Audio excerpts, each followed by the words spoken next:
Prenem la paraula i avui anem a parlar de música, concretament de zarzuela. I anem a fer-ho amb el director Ximo Romero. Ximo, benvingut. Hola, què tal?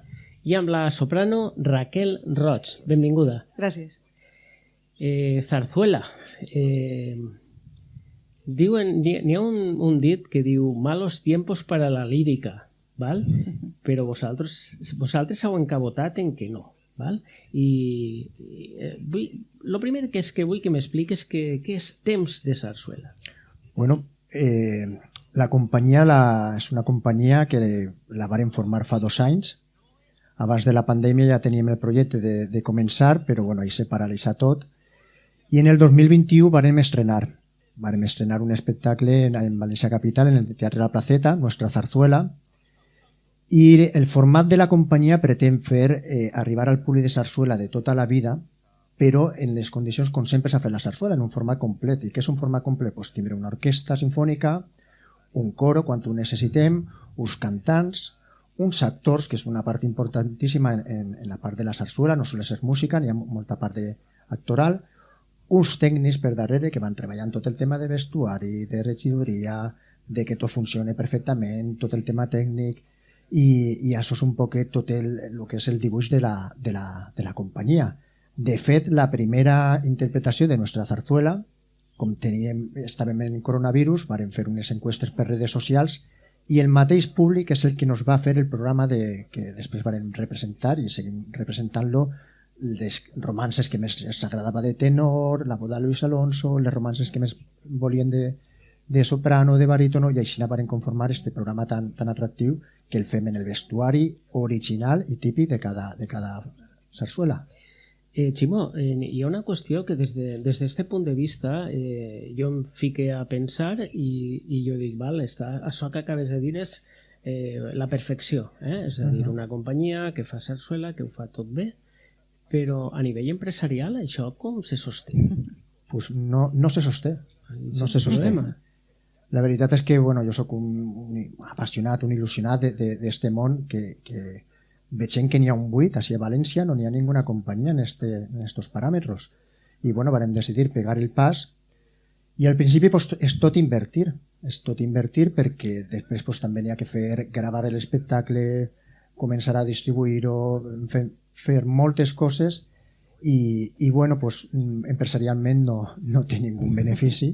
És tot gent que estem ahí volcats en el projecte i a voltes algun ajuntament ja no s'ha començat a contratar i ja comencen a creure en el projecte, que és el que deuen de fer, perquè al final és més econòmic contratar a una companyia privada que no muntar una producció pública. És més econòmic i en això estem. En això esteu i aneu a taquillatge, no? Perquè no hi ha altra fórmula. Mira, jo soc molt valent i de fet portem 4 produccions noves. Hem anat a la primera, anarem a taquilla en La Placeta. Després va ficar en marxa, si no teníem prou, La Canción del Olvido completa, i quan dic completa vull dir en 60 persones, perquè n'hi havia actors, n'hi havia cantants, n'hi havia un cor, n'hi havia una orquestra en el fosso, n'hi havia 5 o 6 persones tècniques darrere en el tema de la il·luminació, de tots els aspectes de vestuari, de maquillatge, i a la Fena de Taquilla en les escoles de Sant José. Després a l'Ateneu Mercantil ja hem portat, crec que és la 3a volta, en diferents espectacles, últimament en Passió per Espanya, ara recentment farem un concert molt especial, que era la primera volta que se feia a València, polques i valses, i 4 produccions en 2 anys, està la veritat que molt bé. Molt bé. I anem a parlar en Raquel Roig, que és soprano. Per què decideixes formar part de la companyia? Molt bé, doncs mira, recorde que l'època de la pandèmia me va fer una telefonada a Ximo i me va proposar el projecte de formar part d'una companyia lírica i res, i a pesar de que era una època així un poc que no sabíem molt bé com anava a anar la vida, me vaig llançar de cap i no vaig dubtar, perquè tenia moltes ganes de cantar, de formar part d'un projecte ambiciós, perquè Ximo és molt ambiciós, i jo volia cantar, fer personatges complets i vaig veure l'oportunitat. Perquè a mi em preocupa una qüestió, no? És dir, jo és que pregunte molt. Molt bé. A veure, tu tens els teus estudis de cant, Molt bé. val? I arriba un moment que diu, vale, jo ja tinc els estudis, però jo hauré d'executar-los, hauré de cantar, i possibilitats de fer-ho n'hi ha ben poques. Sí. I això és la Clar, pura... per desgràcia, així és. I això és la pura Sí. realitat, no? Sí, que te veus a casa i dius, val, ara jo ja m'he format tot el millor possible, he fet un màster, la carrera, i dius, val, ara vaig anar als teatres a veure què passa. Aleshores comences a fer proves, a audicionar, a manejar-te i a voltes és bé i a voltes no. Quin temps dura una carrera d'estudi de cant? A veure, d'estudis oficials són els 6 anys de grau mig més els 4 anys de grau superior. Igual que un metge. Sí, però en realitat és tota la vida, perquè mai acabes d'aprendre, sempre hi ha repertori nou, la veu has d'estar sempre manejant-la, és com si fos un esport, no pots parar. Has d'estar en actiu, aleshores és un estudi de per vida. I com és el dia a dia de Raquel quan t'alces, és dir, tindràs que assajar, tindràs que ficar-te, no sé, cara a un espill, no sé com ho fas, per això t'ho pregunto. Sí, el meu dia a dia és complet, perquè també soc docent, dono classes de cant, porto un cor de xiquets, aleshores és un no parar, i en tema vocal, doncs m'alce, començo a veure, avui vaig a organitzar-me, què vaig a fer? Trier el repertori que vull cantar i sobretot començo calfant la veu, que és fonamental. Faig una vocalització, començo a calfar la veu, me sento al piano i començo a estudiar. Molt bé. I d'alguna manera, Ximo, tot això va a poc enllestint-se, agafant un poc de forma. Veus que n'hi ha almenys un poc de futur? Perquè ara anem a parlar. La zarzuela és com la germana xocoteta de l'òpera, val? I sempre ha estat un poquet despreciada, quan és tot el contrari, és dir, és un gènere líric genuí, espanyol, i que no té res a veure en l'òpera. Sí, mira, nosotros la companyia està especialitzada principalment a sarsuela. Quan començàrem, que anàvem a taquilla, com tu ben dius, anàvem amb el 50% d'aforament, i ahir és on començarem a veure que en València n'hi ha un públic totalment descuidat per l'administració, perquè vàrem veure que el públic acudia en massa i estan responent divinament. Què està passant? Que la gent cada volta nos està coneixent més, nos demanen noves propostes, perquè públicament no les estan tenint. Entonces, per desgràcia, ells avui estem ocupant nosaltres en els mitjans que tenim, perquè indudablement som una companyia que acaba de néixer en 2 anys d'experiència, amb moltíssima il·lusió, però els mitjans que tenim són d'una companyia modesta. S'ofereix un format amb moltíssima qualitat, perquè els professors de l'orquestra tenen docència en altres conservatoris, alguns estan tocant en l'Orquestra València, tota la plantilla són músics professionals, els cantants, els actors, i al final el públic és el que vol veure, un format gran en quantitat i en qualitat. I, ante tot, què és el problema que ha tingut la sarsuela els últims anys? En ocasions s'ha fet en companyies d'aficionats, això ha deteriorat l'espectacle, s'ha anat perdent el que té que ser, i això ha anat, entre altres coses que l'administració tampoc ha ajudat, ha anat deixant-se de fer. Principalment, així en València, l'última sarsuela que se va fer en el teatre principal és de 2014. Fa 8 anys que no n'hi ha una sarsuela en el teatre principal. Va ser El rei que rabió i ahí s'acaba tot.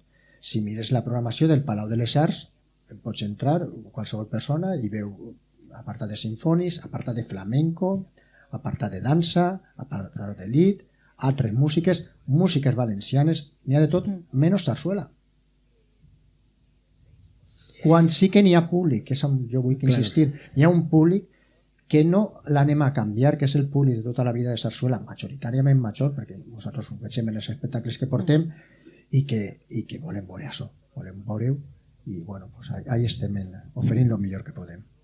Clar, tal vegada la diferència clau que puga tindre la sarsuela respecte a l'òpera és que al ser un gènere líric espanyol, clar, està cantada en castellà i la gent l'entén. Mentre si tu vas a una òpera, pot estar cantada en alemà, pot estar cantada com siga, no? I tu el que sí, vale, disfrutes o gaudixes de la música, però no entens el diàleg dels personatges, o en italià, que és on realment està el fort també, no? Per exemple, la Traviata o coses d'estes, dius, vale, correcte. Però d'alguna manera, i ese públic se volca per este motiu, creus tu? Bueno, jo no crec que siga per el motiu de la llengua.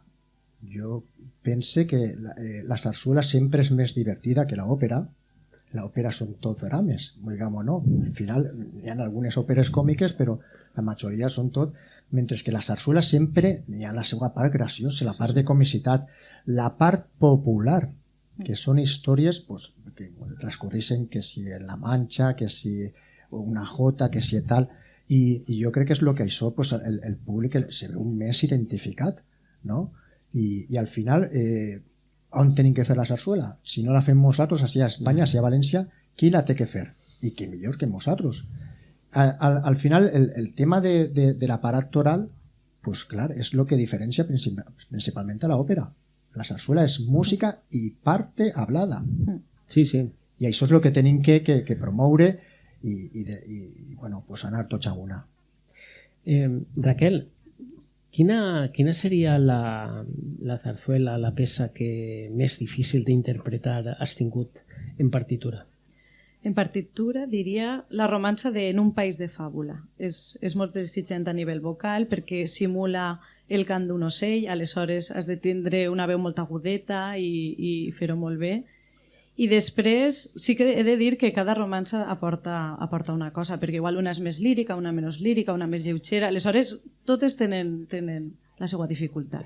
Perquè anem a dir-li a la gent, per si no ho sap, que una soprano és la veu més aguda que hi ha dins de l'espectre, no? De veus. Així és, aleshores...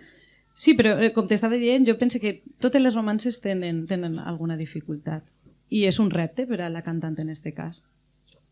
I jo l'he preguntat a ella per la més difícil, però tu quina creus que és la millor?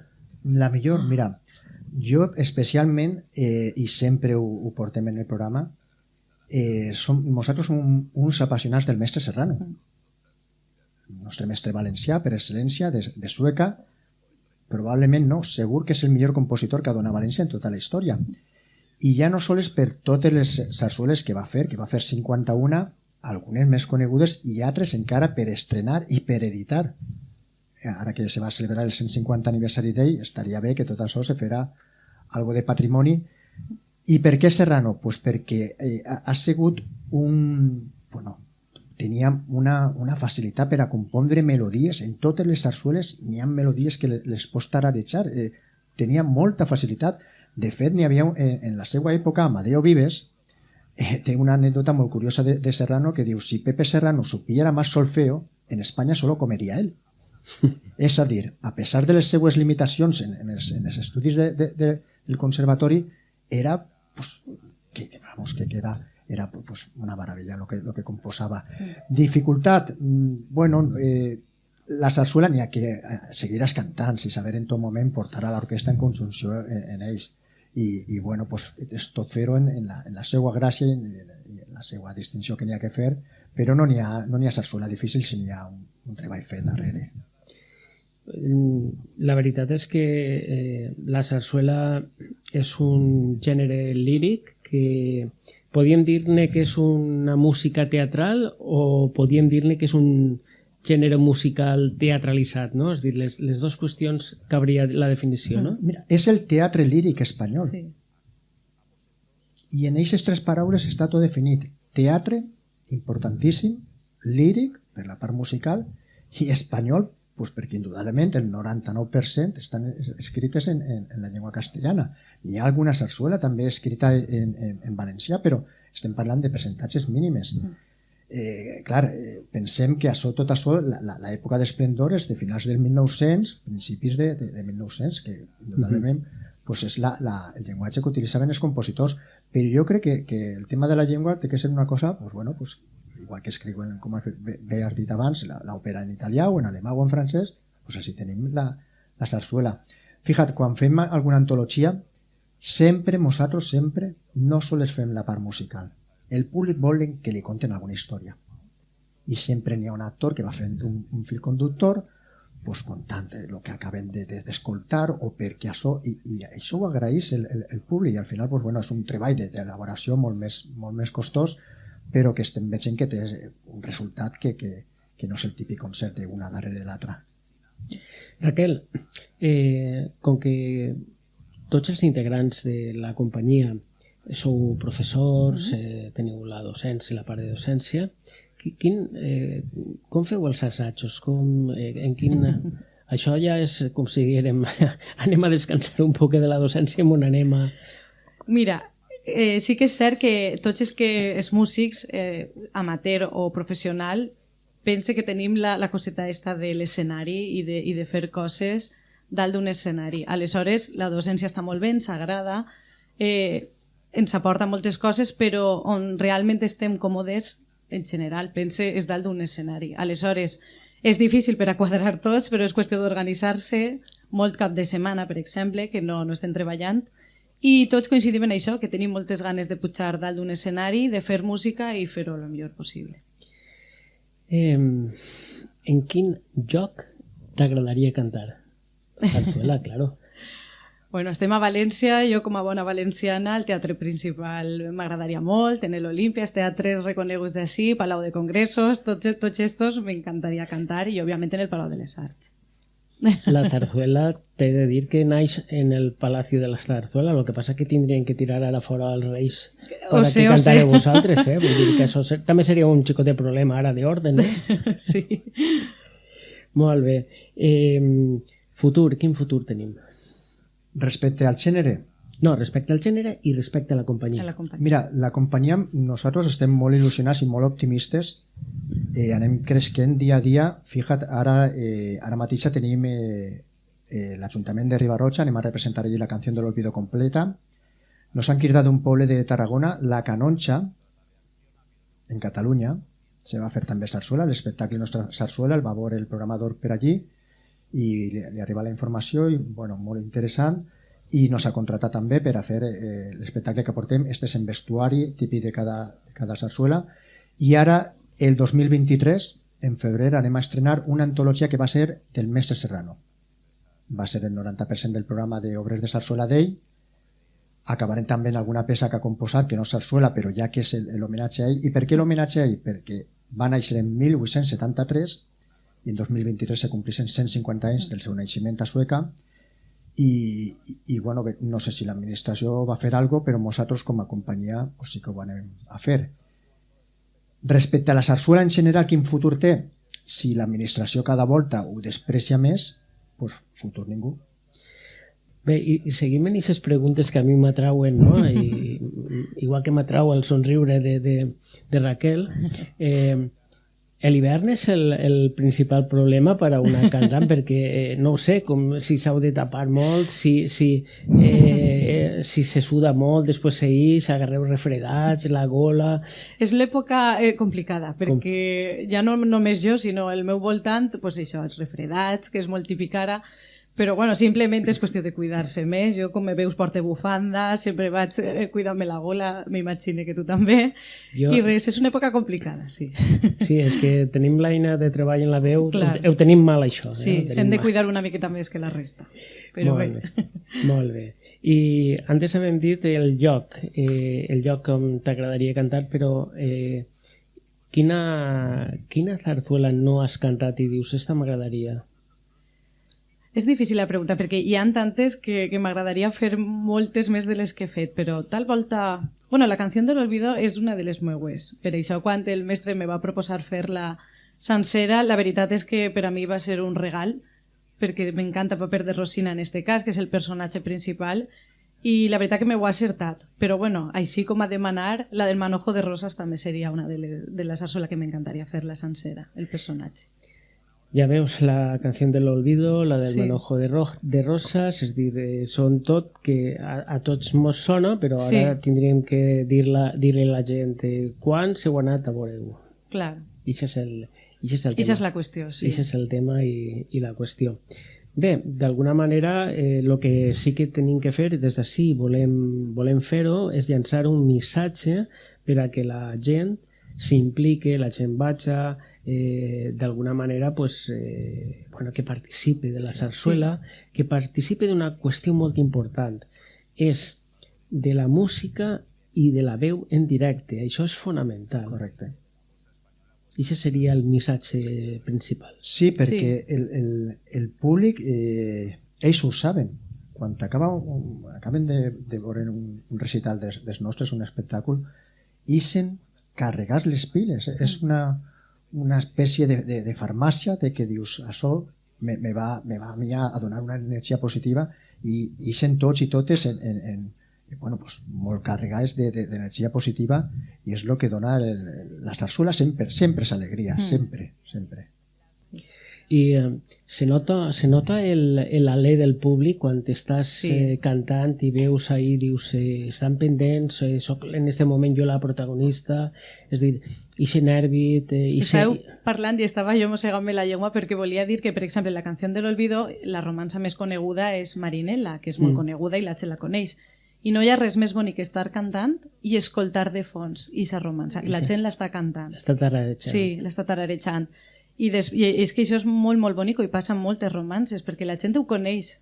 Ara ha de vindre's, veurem-nos, escoltar-ho, però la gent ho coneix, i sobretot que pregunti als majors de les cases que ho saben segur. Els cantants famosos, quan canten una cançó molt coneguda, solen ficar el micro així perquè el públic se senga la veu del públic. Sí. Feu-ho. Seria algo paregut, sí. Seria algo paregut això. Feu-ho. Molt bé, Ximo, jo què sé, és dir, n'hi haurà que fer un tironet d'orelles a l'administració i dir-los que esteu així, i dir-los que és un públic, que n'hi ha un sector que ha patit molt en pandèmia, igual que les agrupacions musicals, igual que tots els músics, que totes les orquestes siguen de la índole que siguen, i que vosaltres no heu sigut menys. Bueno, mira, estem ahí en el que t'he comentat, ocupant un buit que l'administració se tindria que aprofitar d'ell. Fíjate, este últim concert que vam fer en l'Ateneo va ser polcas i valses de zarzuela.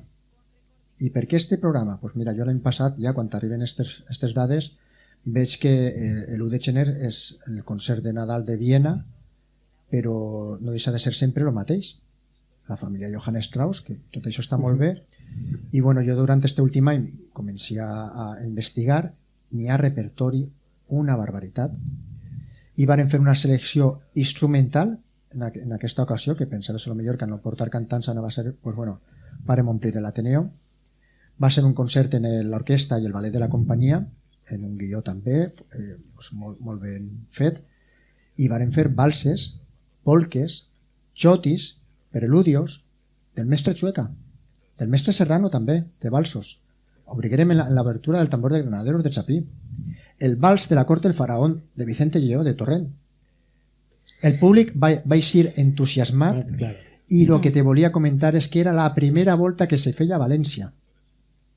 Per què tenim que fer valsos de Strauss i de tot això? Si això ja fan els alemans molt bé. Eixa potència és la que necessita. Ahí està la reivindicació. Hem arribat a la fi del nostre temps. Jo tinc un enemic, que és el temps. Tinc el que tinc i no en tinc més. I agrair al mestre Ximo Romero la teua presència a vosaltres per a parlar d'aquest gènere tan bonic, i sobretot a Raquel Roig, la soprano de la companyia, pues també la teua presència i haver indagat un poquet com és la vida d'una soprano, que no ho sabíem. Gràcies per convidar-nos, un plaer. Molt bé. I a tots vostès dir-los que hem parlat d'una qüestió molt important. Hem parlat de la canció de l'olvido, però de l'olvido que tenen les administracions amb la zarzuela.